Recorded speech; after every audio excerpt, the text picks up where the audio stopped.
So good morning guys. तो चलिए start करते हैं आज के यानी कि 6 मार्च के इंपॉर्टेंट करंट अफेयर्स को। तो इस प्रश्न में आपसे पूछ रहे हैं, अभी हाल ही में पारंपरिक चिकित्सा पर शंघाई कोऑपरेशन ऑर्गेनाइजेशन के पहले अंतरराष्ट्रीय सम्मेलन और एक्सपो का आयोजन ये कहां पे किया गया? तो आंसर होगा गुवाहाटी में। तो अभी शंघाई कोऑपरेशन ऑर्गेनाइजेशन ने पारंपरिक चिकित्सा यानी कि ट्रेडिशनल ट्रीटमेंट पर पहली बार एक अंतरराष्ट्रीय सम्मेलन और एक्सपो का आयोजन किया। कहां पे किया? असम के गुवाहाटी में, जिसका उद्घाटन किया है हमारे आयुष मंत्री, और वो कौन है? सर्बानंद सोनोवाल।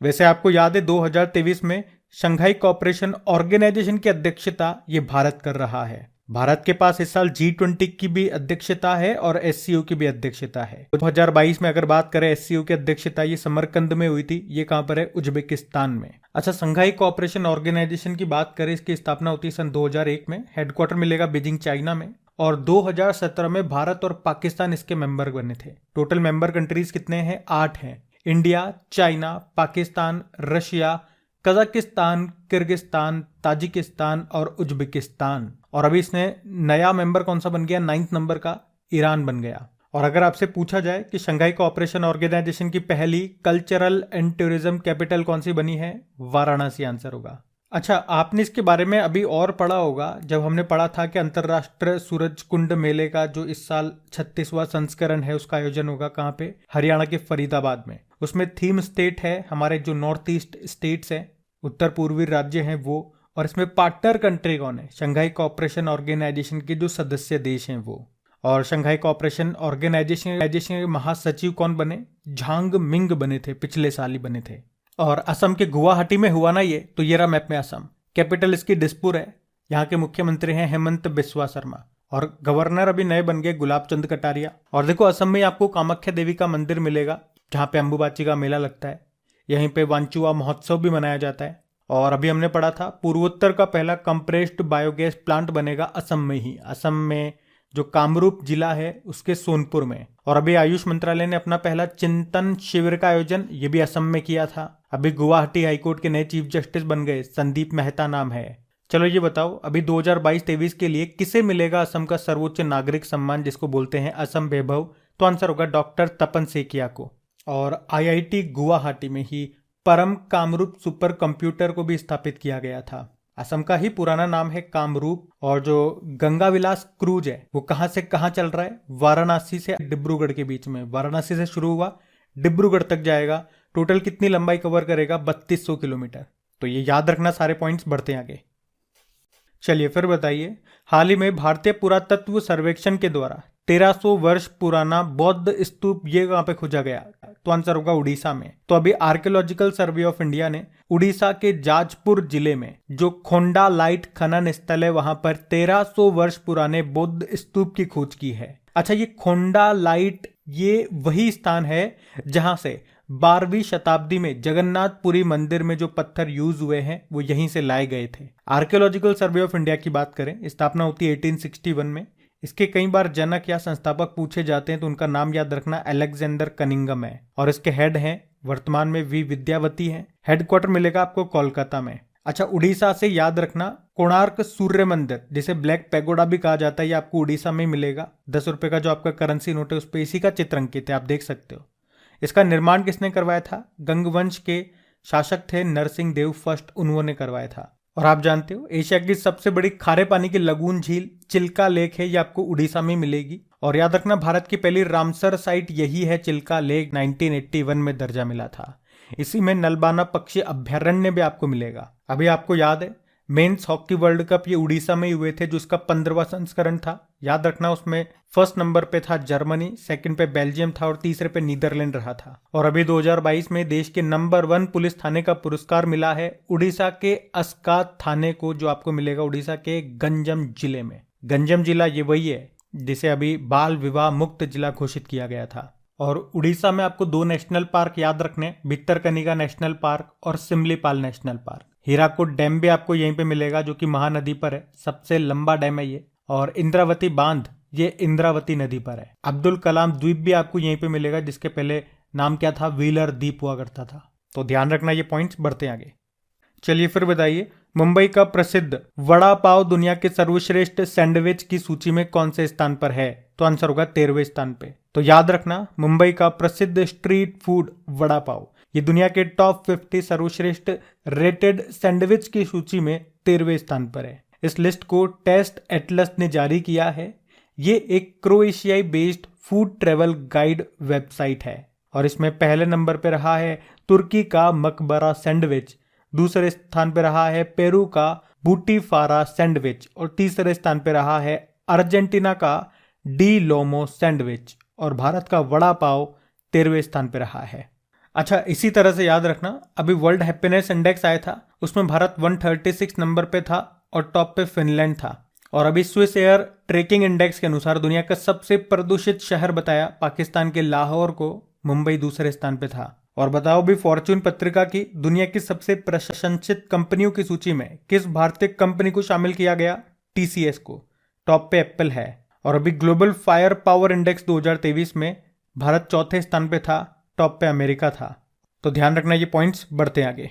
चलिए बताइए, अभी त्रिपुरा के जो मुख्यमंत्री उन्होंने अपना त्याग पत्र राज्यपाल को सौंप दिया, उनका नाम क्या है? तो आंसर होगा डॉक्टर मणिक शाह। तो अभी 3 मार्च 2023 को त्रिपुरा के मुख्यमंत्री मणिक शाह ने राज्य के राज्यपाल जो हैं सत्यदेव नारायण आर्य, उनको अपना त्याग पत्र सौंप दिया है। उन्होंने 2022 से त्रिपुरा के वो 11वें मुख्यमंत्री के रूप में कार्य किया। जब बिप्लब कुमार देव ने इस्तीफा दे दिया था तब उन्होंने पद संभाला था। अब बात त्रिपुरा की है तो ये रहा मैप में त्रिपुरा। देखो, त्रिपुरा की कैपिटल अगरतला है, गवर्नर हमने कहा सत्यदेव नारायण आर्य है। अच्छा, खर्ची पूजा फेस्टिवल, ये हिंदू फेस्टिवल है, ये किस राज्य का है? त्रिपुरा का है। एग्जाम में पूछा जा चुका है ये। चलो बताओ, अभी चुनाव आयोग ने त्रिपुरा में मतदान प्रतिशत 90% से अधिक करने के लिए एक मिशन शुरू किया था, उसका नाम क्या है? मिशन 929। और याद रखना, एक संशोधित जैव गांव यानी कि बायो विलेज स्थापित करने वाला देश का पहला राज्य बना था त्रिपुरा। अच्छा, मैं अगर आपसे पूछूं त्रिशूरपुरम फेस्टिवल कहाँ मनाया जाता है? तो यहाँ पे त्रि आ रहा है तो त्रिपुरा मत कर देना, ये अच्छा प्रश्न है। केरल इसका आंसर होगा। महाराजा वीर विक्रम हवाई अड्डा आपको त्रिपुरा में ही मिलेगा। रुद्र सागर झील आपको यहीं मिलेगी। एक डुम्बर लेक झील भी आपको यहाँ पे मिलेगी। यहाँ पे आपको क्लाउडेड नेशनल पार्क मिल जाएगा। राजबाड़ी नेशनल पार्क आपको यहाँ मिल जाएगा। गुमटी बांध भी याद रखना, जो कि गुमटी नदी पर है, ये आपको त्रिपुरा में मिलेगा। ध्यान रखें, ये सारे पॉइंट्स बढ़ते हैं आगे। चलिए फिर बताइए, अभी हाल ही में आंध्र प्रदेश में कौन सी शताब्दी के मंदिर की खोज हुई है? तो आंसर होगा 13वें। तो अभी आंध्र प्रदेश के कडपा जिले के पुष्पगिरी क्षेत्र में 13वीं शताब्दी के मंदिर की खोज की गई है। इसे 13वीं शताब्दी में कायस्थ राजाओं के द्वारा बनाया गया था। कायस्थ के शासक काकतीय वंश के शासकों के अधीनस्थ थे और उनकी राजधानी वल्लूर हुआ करती थी। और ये जो पुष्पगिरी है, इसे हरिहर क्षेत्र भी कहा जाता है क्योंकि यहाँ पे शिव जी और विष्णु जी दोनों को समर्पित कई सारे मंदिर हैं। अच्छा, मंदिर की बात हुई है तो कुछ इंपॉर्टेंट मंदिर जो अक्सर एग्जाम में पूछे जाते हैं, एक बार मैं आपको रिवाइज कराता हूँ, ध्यान से सुनना। विरूपाक्ष मंदिर पूछा जाता है कहां पर है? ये कर्नाटक में है। कर्नाटक से 2 मंदिर और याद रखना, एक तो विट्ठल मंदिर हो गया और एक पापनाश मंदिर, ये अभी न्यूज में था, ये आपको कर्नाटक में मिलेगा। मीनाक्षी मंदिर आप जानते हो तमिलनाडु में है, तमिलनाडु के मदुरै में। एक रामनाथ स्वामी मंदिर भी आपको मिलेगा तमिलनाडु में। रंगनाथ स्वामी मंदिर भी आपको मिलेगा तमिलनाडु में। और बृहदेश्वर मंदिर ये आपको मिलेगा तमिलनाडु में, तमिलनाडु के तंजावुर में मिलेगा। पूछा गया प्रश्न ये। अगला है वेंकटेश्वर मंदिर, ये आपको मिलेगा आंध्र प्रदेश में। काशी विश्वनाथ मंदिर ये आपको मिलेगा वाराणसी में। सोमनाथ मंदिर आप जानते हो गुजरात में है। द्वारकाधीश मंदिर भी गुजरात में है। और बद्रीनाथ मंदिर यह है उत्तराखंड में। उत्तराखंड में ही आपको केदारनाथ मंदिर, यमुनोत्री और गंगोत्री उत्तराखंड में ही मिलेंगे। कोणार्क सूर्य मंदिर उड़ीसा में है, जिसे ब्लैक पैगोडा कहा जाता है। और जगन्नाथ मंदिर हो गया, लिंगराज मंदिर हो गया, ये भी आपको मिलेगा उड़ीसा में। अगला बताओ, पद्मनाभ स्वामी मंदिर ये आपको मिलेगा केरल में। महाबोधि मंदिर बिहार में मिलेगा। कामाख्या देवी मंदिर असम में है। और रामप्पा मंदिर ये आपको मिलेगा तेलंगाना में, जो भारत की 39 नंबर की वर्ल्ड हेरिटेज साइट बनी थी। तो ये कुछ इंपॉर्टेंट मंदिर है, ध्यान रखना। पढ़ते आगे।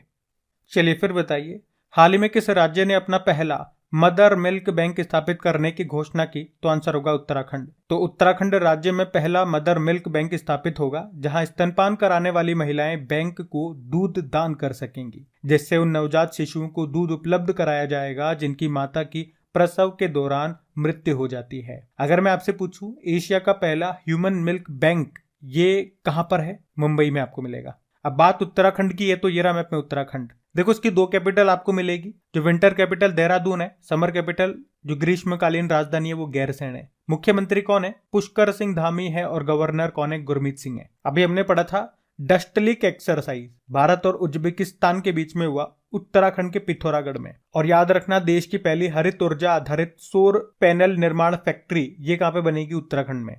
उत्तराखंड के रुद्रपुर में। कौन बनाएगा? Luminous power technology. अभी उत्तराखंड सरकार ने ही मिशन ड्रग फ्री देवभूमि अभियान भी शुरू किया था, जिसका उद्देश्य है 2025 तक राज्य को ड्रग मुक्त करना। और अभी गणतंत्र दिवस परेड की सर्वश्रेष्ठ झांकियों में उत्तराखंड की मानस खंड झांकी ये टॉप पे रही थी। अभी उत्तराखंड सरकार ने राजस्व पुलिस प्रणाली को समाप्त कर दिया और उत्तराखंड हाईकोर्ट को नैनीताल से शिफ्ट कर दिया गया हल्द्वानी में। और उत्तराखंड के देवस्थल में देश का पहला लिक्विड मिरर टेलीस्कोप भी स्थापित किया गया। यहीं पे आपको जिम कॉर्बेट नेशनल पार्क मिलेगा, राजाजी टाइगर रिजर्व आपको यहाँ पे मिलेगा। एक याद रखना आप, हरेला उत्सव, कंफ्यूज हो सकते हो, एक हरेला उत्सव होता है और एक हरेली त्योहार होता है। तो हरेली तो मनाया जाता है छत्तीसगढ़ में, हरेला होता है उत्तराखंड में। तो ये थोड़ा सा कंफ्यूज करने वाला है, तो मैंने आपको क्लियर कर दिया, ध्यान रखना। ये बढ़ते आगे।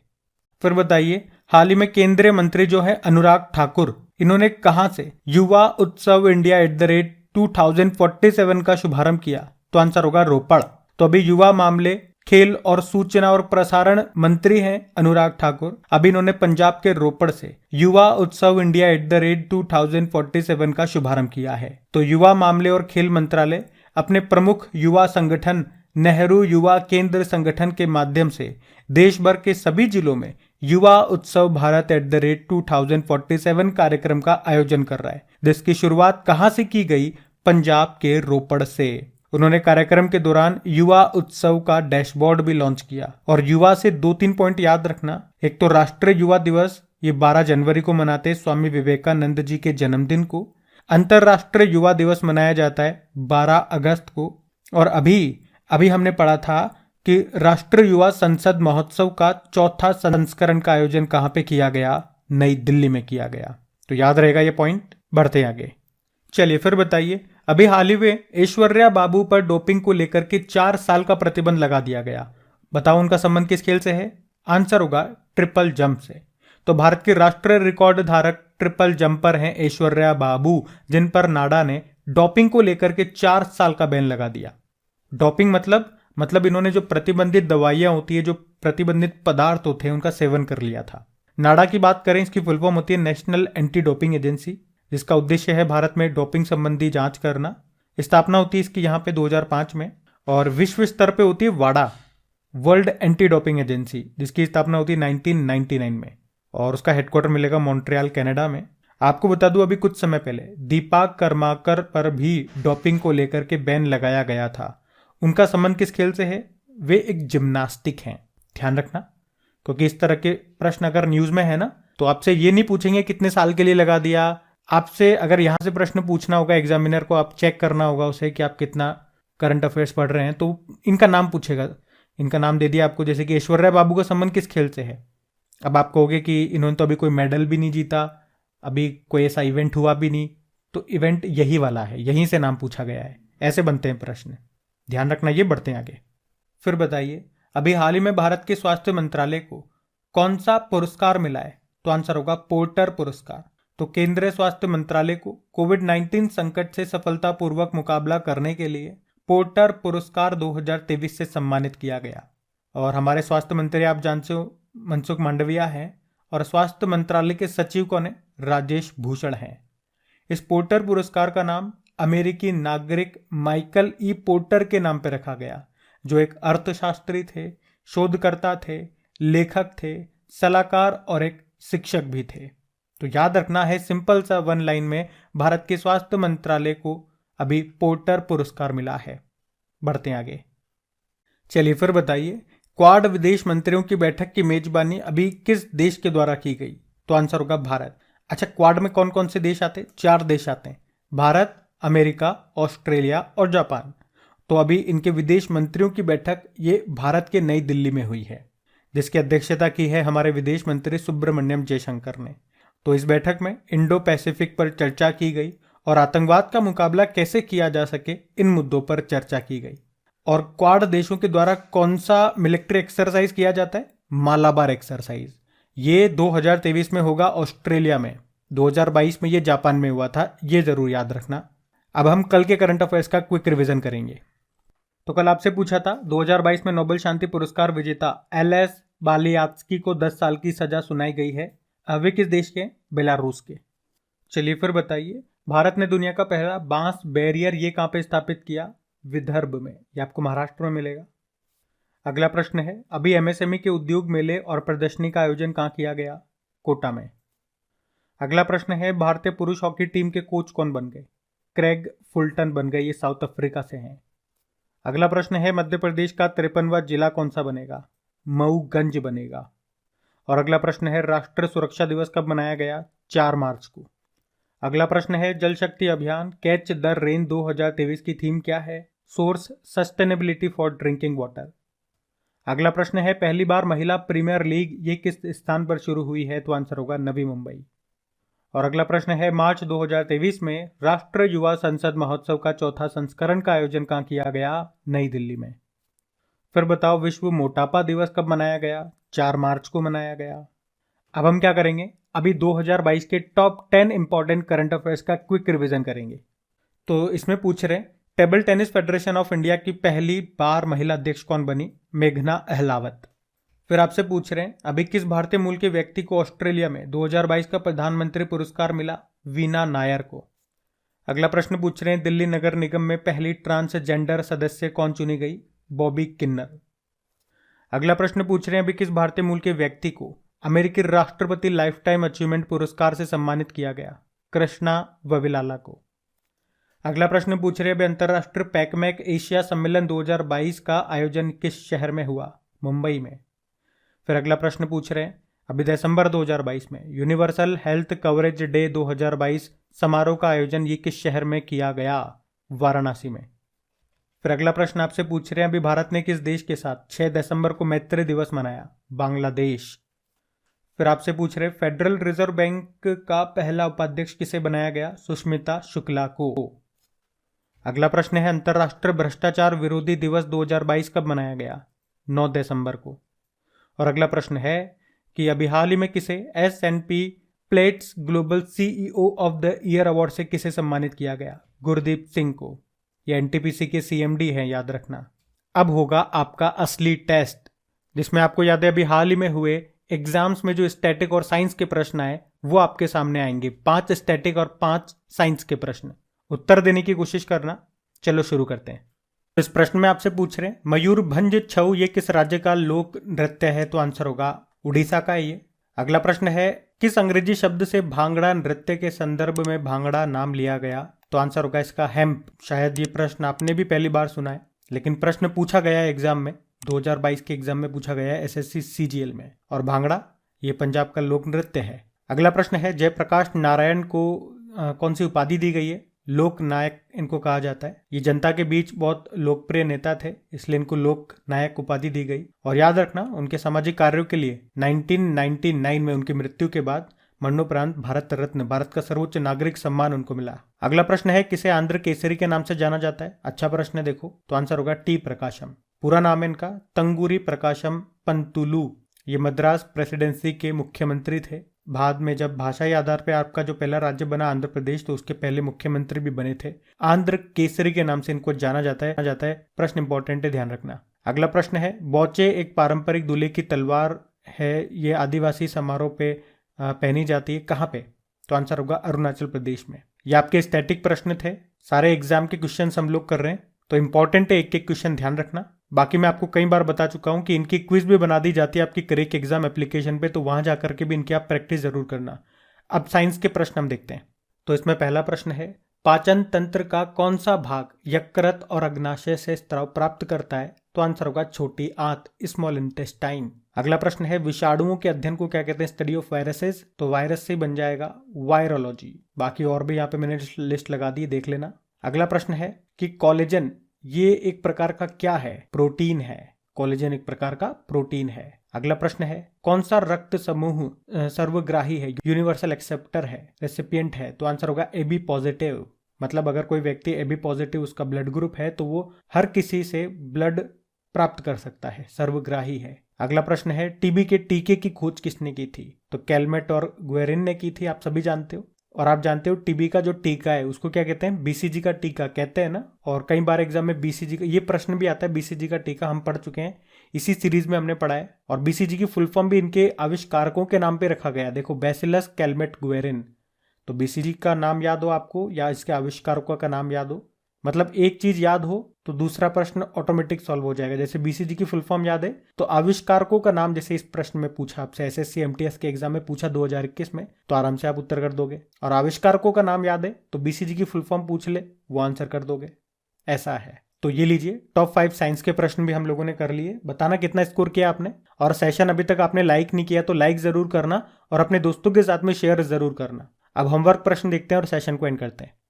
तो कल के वीडियो में आपसे पूछा था कि नितिन गडकरी ने दुनिया के सबसे बड़े और अनोखे दिव्यांग पार्क की आधारशिला कहाँ रखी? तो आंसर होगा नागपुर में। आप सभी ने प्रश्न का बिल्कुल सही उत्तर दिया है।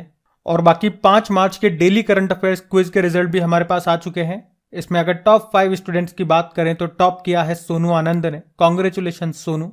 उसके बाद सचिन है, रश्मि है, जबर सिंह है और प्रेम हंसडा है। आप सभी को कॉन्ग्रेचुलेशन। बाकी क्विज आप लगा सकते हैं। क्विज कहाँ पे मिलेगी? आपकी क्रिक एग्जाम एप्लीकेशन पे मिलेगी, जहां पे इनकी पीडीएफ भी आपको मिलेगी और इसका लिंक आपको मिलेगा नीचे डिस्क्रिप्शन बॉक्स में। टेलीग्राम का लिंक भी नीचे डिस्क्रिप्शन बॉक्स में है। वीडियो को अभी तक लाइक नहीं किया तो एक लाइक जरूर कीजिएगा और अपने दोस्तों के साथ में शेयर जरूर कर देना। Thank you.